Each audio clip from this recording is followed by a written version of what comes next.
What is up with it? Today we are going to be discussing the top 10 strongest cards in all of the One Piece TCG. This is of course going to be my opinion, but I'd love to hear your guys' thoughts down below. If there's anything I missed, if there's anything I overrated, if there's anything I underrated, please let me know. Also, let me know if you guys enjoy this. Obviously a little bit of a departure from the usual style of content, but I think it could be fun to do something like this where I make lists about kind of my thoughts about different things in the game. Maybe for future sets, obviously this is about OP10 post Banlist, but maybe like top 10 best cards in EB as we approach that, or top 10 best cards in OP11 as we approach that, especially as we get closer to global release. I think maybe that sort of thing could be interesting, but please let me know. At number 10, I've got 7 cost Rebecca. This card just carries Usopp. I mean, this card is insane. Being able to play a Kyros and like a Zoro off of it. If you're able to full combo Usopp, if you're able to full combo Usopp on 7 with Rebecca, stage everything, like the amount of removal and board presence that you create all in one turn is just so insane, right? Like you play the 7-drop, it draws you a card, the Kyros bounces something, the Kyros swings into something, the Zoro pops something, the Rebecca can also swing into something, like if you're playing versus like a Zoro and they have small little creatures, right? Little 4K creatures, you can swing into one of those. Like this card is just so strong, and it has a 1K counter, so it's never dead in your hand, is actually super relevant. Super incredible card. No notes, honestly. Number 9, I have 10-drop Teach. I think this is probably the strongest 10-drop in the entire game. A little bit of a spoiler for the rest of the list, I suppose. But this card is just insane. A blocker, that's a 12K.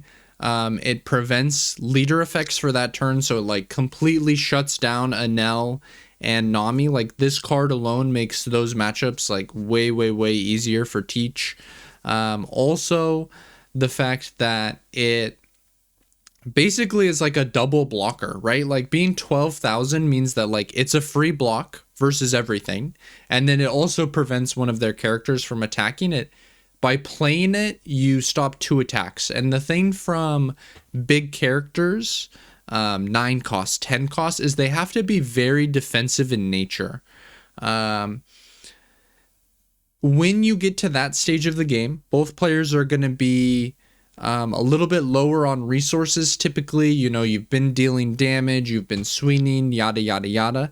And if your big drop doesn't provide you a way to either accrue more resources, like a 10-drop Kaido that draws you 4, or it doesn't provide you with like a blocker and removal, like a Gecko Moira, which is an 8-drop, obviously, that is like the most broken card ever printed, right? Like the fact that it both removes things and gives you a blocker is like just too strong, obviously. But if it doesn't give you some defensive value in some way, you just can't really play them, especially after the 10 Dawn turn, like your 12 Dawn, your 14 Dawn turn. Like you can't play these big drops if they don't give you a way to help survive. And Teach is arguably the number 1 card in the game currently that's a big drop that helps you survive now that Gecko Moira is gone.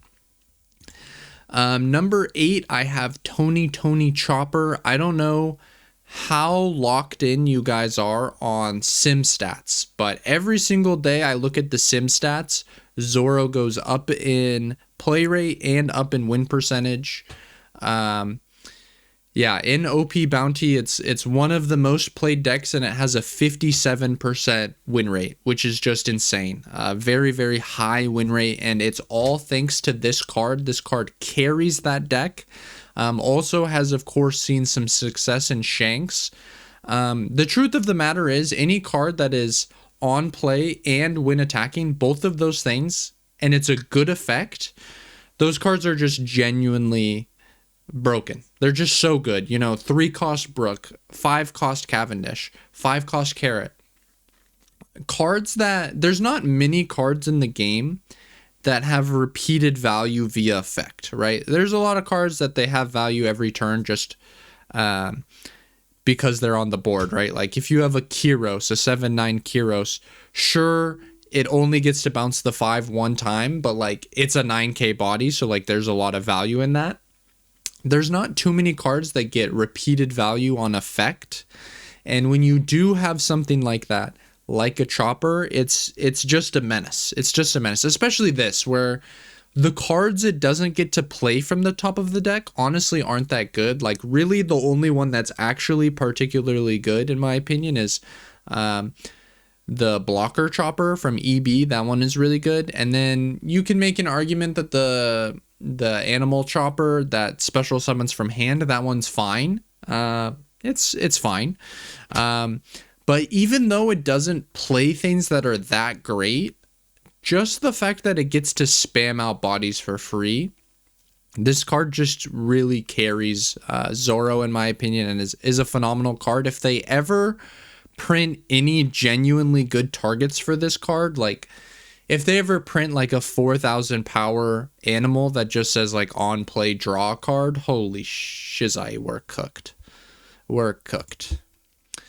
Number 7, we have Hody Jones.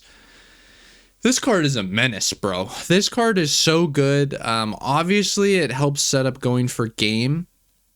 You know, whenever you're playing versus a green deck, you have to be so careful to not play into this card, especially in the context of red-green smoker, right? If you're at 1 life and your opponent has like their smoker on board and obviously their leader, they play this for essentially 4 Dawn. They restand 3, they get to rush swing 8, they rest your blockers. Like this card is absolutely a menace, and it doesn't just have to be going for game. It's a little tricky to play it in a 4 life leader like Smoker on curve. But if you're a 5 life leader like Bonnie, it's a very real play to play this, you know, on 7 or on 8 and just do a little bit of board control, right? Those 5 Dawn characters, those 6 Dawn, some 4 Dawn characters like Kuzan, like there's some characters in the game in that range that provide a lot of value every turn. Like those are typically the characters that do have those on play / win attacking. So being able to play this to rest those and then be able to swing into it is obviously a great way to remove them. At number 6, we have Rayleigh. This card carries red. This is by far the best red card. This card is so good. It's so good. It's so crazy to me that Shanks players have ever played less than 4 of this. It's just so good. It helps you answer Jax and Lucci. It helps you deal with wide boards like Doflamingo. You know, as we talked about earlier, these high drop characters, you need to have some real defensive value, and removing characters, whether by literally KOing them with the effect or by just minusing them so that they're so small that you can swing over them easily. Very great defensive card. It's a little tragic that he's only 8,000 power. I'm kind of surprised Bandai wasn't willing to make him an 8/9 the way that they did with Gecko Moria. But honestly, I'm glad that he's only an 8/8 because he is already super strong at 8/8. Number 5, we have Bounce Law. This card is a menace, man. This card is so good. As we look back at the 09 format, decks did not play low drop characters that are good in their deck, right? Lucci stopped playing Kuzan. Bonnie stopped playing Yoroge. At the beginning of the format, Shanks didn't play Lucky Roo. These are all very strong 4-drops that their decks would love to play. But this card is just the greatest gatekeeper of low drops maybe in history. I mean, right next to Lucci, I would say, 4-drop Lucci. If you really think about it, if you really read this card, what it says is, I draw one and I removed the thing that you played on 4, which is just crazy. Like, I turn skipped you and I drew a card. Because when you bounce a Sengoku, when you bounce a Perona, you are drawing a card. You are drawing a great card. You're drawing a very good card. Along with the fact that he can bounce himself, so you can loop him in matchups that are, very low to the ground, like Bello Betty, like Zoro. He just gatekeeps all of these low to the ground strategies, and he's for sure deserving of the top 5 in my opinion. Number 4, we have Burgess. Man, this card is crazy. This card is bonkers, man. If you're allowed to play him in Teach, which is a lot easier now, because you have things like Liberation where you can kind of let the board get out of control a little bit more, and then you can Liberation them and then kind of catch up. Before OP10, you had to make sure you're removing things every turn. In some matchups, like Dofi, for example, was a lot harder to be able to play Burgess. Also, now you can play him off Kuzan, which is also incredible, right? Like, this card, you get to play it, and decks just do not have a way to remove it. When you have it in conjunction with the Teach leader, really the only realistic way any deck can remove it is like exactly like Gravity Blade. It's just going to sit there like 99% of the time. It's going to become a 9k body. It's going to become an 11k body. This is just truly the heart and soul of Teach to me, where this is the card that really allows you to have a lot of pressure. It's the card that allows you to actually win the game. So this dude's a menace. Honestly, if this little line, if your leader has Blackbeard types, if this line didn't exist and it just said this character gains +1, I think this card would maybe be played in like even a deck like Lucci. Like, this card is just a menace. All right, next we have 3-drop Kid. Honestly, if you wanted to put this card even higher on the list, I would be fine with that. This is probably the format defining card right now. Everyone is doing one of two things. Either they are playing Kid or they are building their deck to make sure they don't lose to Kid. This is the number 1 card in the entire game that is an auto win. If you play this card and it sticks, you win the game. It's just as simple as that. Like, it doesn't matter what the game state was before you played this card. You can be at 0 life and your opponent's at 5 life and they have more board presence than you. They have more cards in hand than you. It doesn't matter. If you play this card and your opponent cannot out it, you win the game. So honestly, maybe this card should be number 1. I wouldn't hate it. I think that's probably fair. The reason why I don't personally have it higher is because there is counterplay. People are doing things. The red decks are teching Mole Gun, which is very strong into it. The purple decks are teching Gamma Knife, which is really strong into it. If you don't have a Tashigi next to it and you just have a Rosinante, black decks are teching Kaido. There's just, there's ways to interact with this card where, yes, a lot of the time you can play it and it just auto wins you the game immediately, but that's not going to happen always. And I think there's things that your opponent can do to help prevent that situation from happening to them. The next 2 cards I think are kind of things that you just cannot interact with. They are so powerful. And like, there's just, your opponent has no say about how much value you'll get from them, to be honest. And number 2 is going to be Gum Giant. Maybe this could be number 1. Everyone was asking for this card to be banned. I have been saying since the day this card was revealed, 3 months before it was revealed, holy shizay, I think this is one of the 3 strongest cards they've ever printed. I've always felt like this card is super broken. It just breaks the math of the game. Your opponent tries to go for game and they can't. They just cannot. It doesn't even really matter how many cards you have in your deck. Your opponent can swing as tall as they want. You going plus 4,000, like for no cards in hand, for literally no cards in hand. Actually better than no cards in hand, because it also filters you.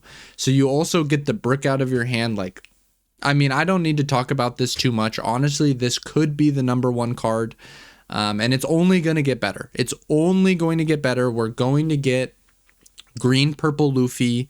We're going to get blue, purple Luffy. We're going to get the black, purple Luffy's structure deck. And I'm telling you guys, we are going to get a purple, yellow Luffy. I'm planting my flag. It's going to happen. But I probably don't have to convince you guys. Everyone knows this one's broken. You guys have probably seen me playing the purple Luffy Don Quixote deck. I love that deck. That deck is super fun. The entire basis of that deck is like, let's just break Gum Gum Giant even more than it's already broken.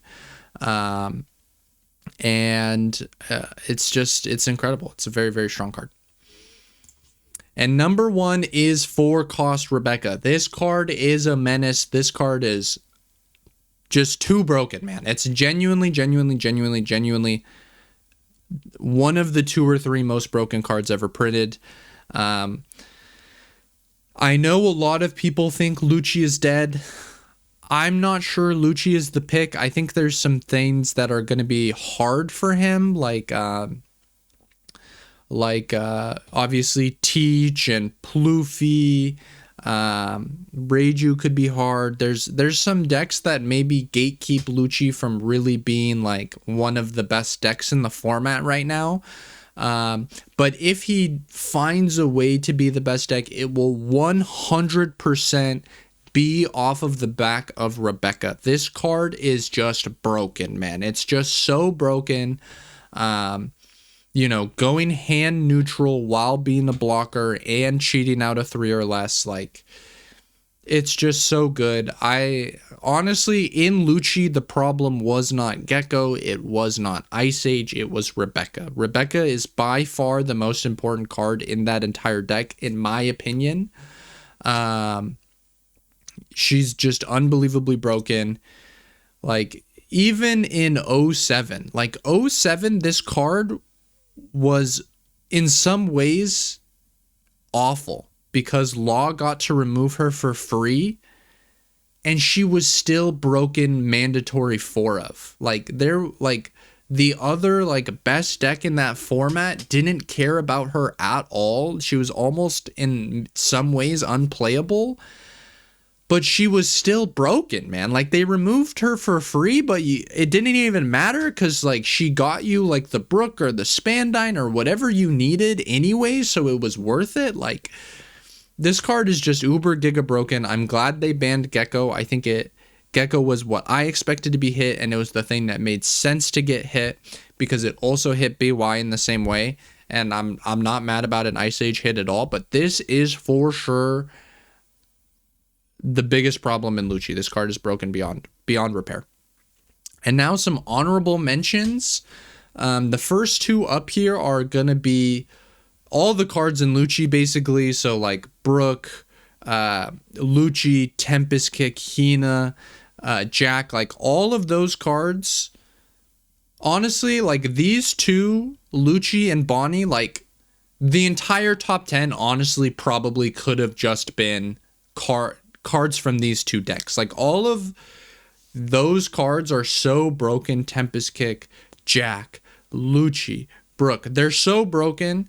They could have just made up the entire list, but I didn't want the whole list to be literally just Lucci cards and Bonnie cards, which again, Bonnie also just has a ton of broken cards. The 5-drop Smoker, incredible.